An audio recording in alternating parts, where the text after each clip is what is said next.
Harrison Bader is heading back to the NL East as the Philadelphia Phillies and Minnesota Twins have struck another trade, the second in 2 days, as Harrison Bader is going from Minnesota to the Phillies.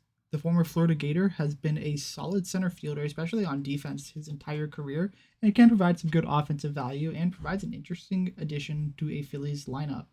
Bader allows the Phillies to get another bat as a righty and allow for their outfield platoon of Brandon Marsh and Johan Rojas to actually take shape, especially with some of the struggles that Max Kepler has unfortunately faced this year. For the Minnesota Twins, they're definitely trading away anyone that is currently on an expiring contract to build up for the future, and Harrison Bader was unfortunately for them one of those casualties. Bader is definitely a solid player, but the Twins know that they aren't going to win anything this year and are looking to the future to try and cement a future World Series ring and hope the two players they got back for Harrison Bader can cement that in the future. In this video, we'll dive into this Harrison Bader trade, see what the former Florida Gator is going to do in Philadelphia, and see what the players Minnesota got back in as well and how they're going to impact the team. We'll also give some gut reaction trade grades to each side as well. If you like this kind of content, make sure to subscribe. I'm doing almost every trade of the deadline, everything I can do my hands on. Right now, trades are flying in left and right, so I'm staying as up to date as I can so you can be the first to know and get a real in-depth breakdown of what each player is in the deal. Without further ado, let's dive headfirst into this trade. Bader was originally drafted by the Cardinals in the 2015 draft in the third round out of the University of Florida, and the former Gator was then traded to the Yankees for Jordan Montgomery in 2022. Played for the Yankees for about 2 seasons before being claimed off waivers by the Reds in 23, signed as a free agent with the Mets in 24, and a lot of Mets fans were hoping that Bader could potentially end back up in a Mets uniform this year, but it's actually the division rivals who, after Minnesota signed him this offseason, have acquired Bader's talents. The 31-year-old was having his best season since 2021, where he put up 4.1 BWAR in St. Louis, and he has won a Gold Glove in that year as well. His defense in center field is phenomenal, and currently in 2025 with Minnesota, he's put up 2.8 BWAR across 96 games, and also has a positive OPS for the first time since that 2021 season. His slash run is 258, 339, 439, good for that 778 OPS, which is a 111 OPS plus. Striking out 81 times across those 96 games and has knocked in 12 home runs. He's also somewhat of a threat on the base pass with 10 stolen bases. Bader immediately provides an upgrade to the center field defense of the Phillies, and given that he has some decent offensive chops too, it's definitely a solid addition for a Phillies lineup that didn't necessarily need to add another outfielder, but now has very good flexibility given that Max Kepler has somewhat disappointed, same with Johan Rojas. It now gives Brandon Marsh a more solid platoon partner and the ability to play left field more reliably and the ability to make sure Kyle Schwarber can stick as DH long term with the addition of another outfield piece, especially with some of the struggles that they've had so far this year at the position.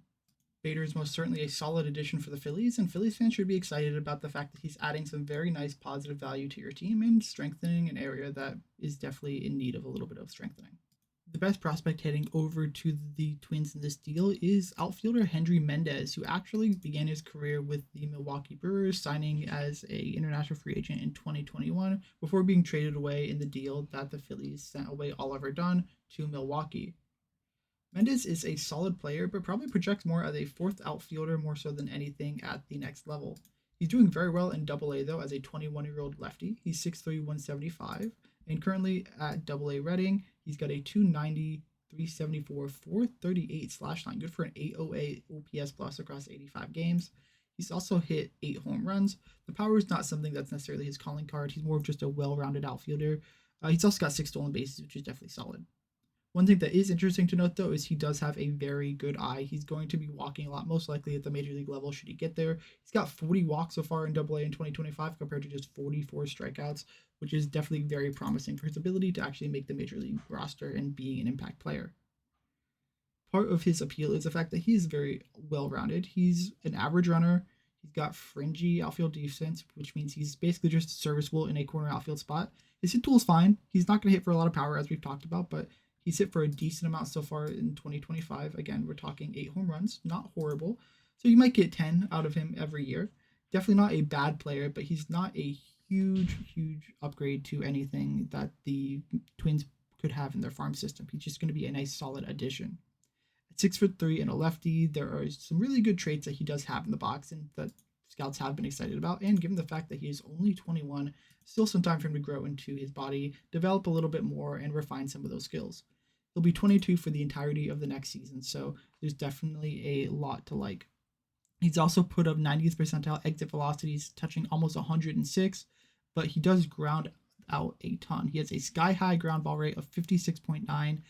If you compare that to another Phillies prospect who has a very high ground ball rate, Justin Crawford, Crawford's a speedster. There's some rationale behind it. It's okay if it's not that high, but Mendez does not have great speed and he doesn't have great power, which means he's kind of struggling in that regard. He really does need to get the ball in the air more in order to succeed and be effective.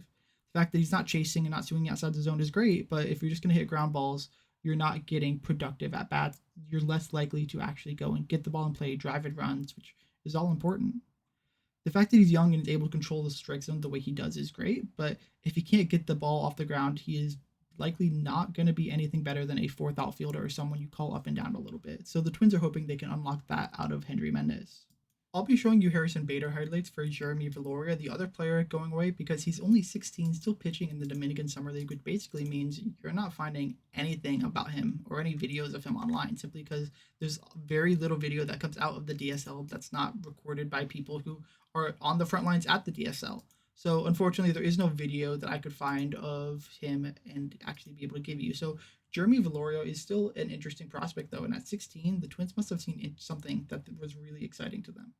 Part of that appeal has to be what he's done in the Dominican Summer League this year. He's still 16. Again, he'll be 17 in a couple weeks, so not much longer. But during 5 games, 14 innings pitched, he struck out 19 batters, put up a 1.07 walks and hits per inning pitched. And probably the most impressive for that level is he only walked 4 batters.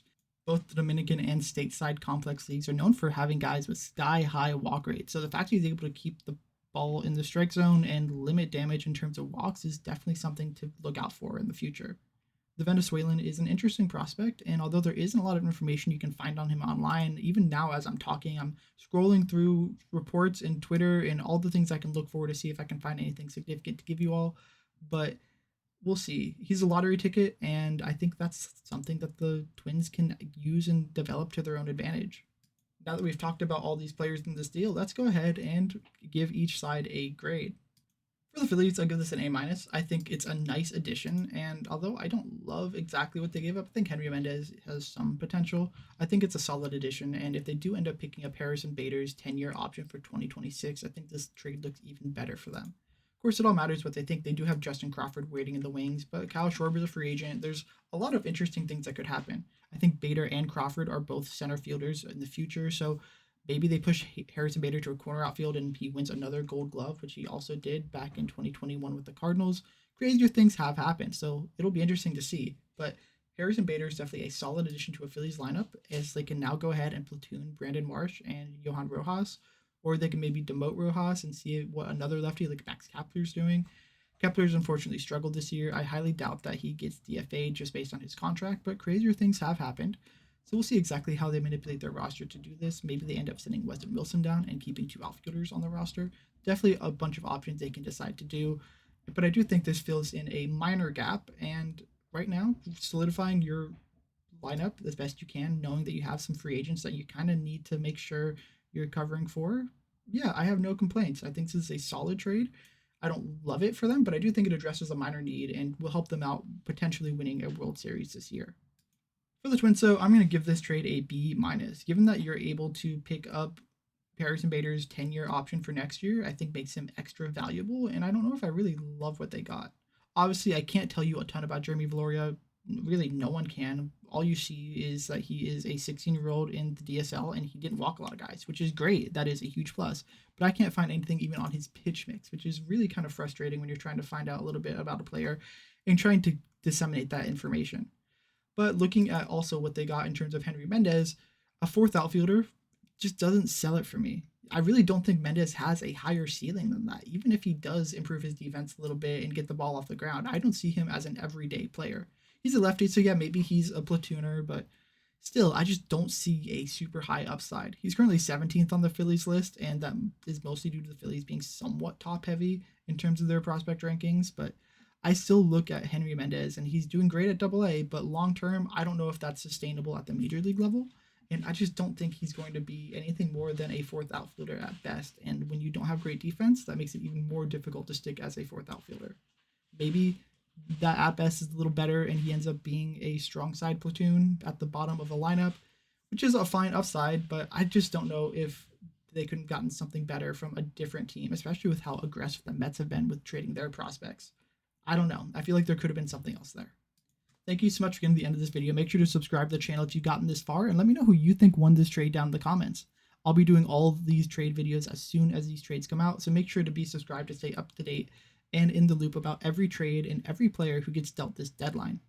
Thanks again for making it to the end, and I hope to see you in the very next video.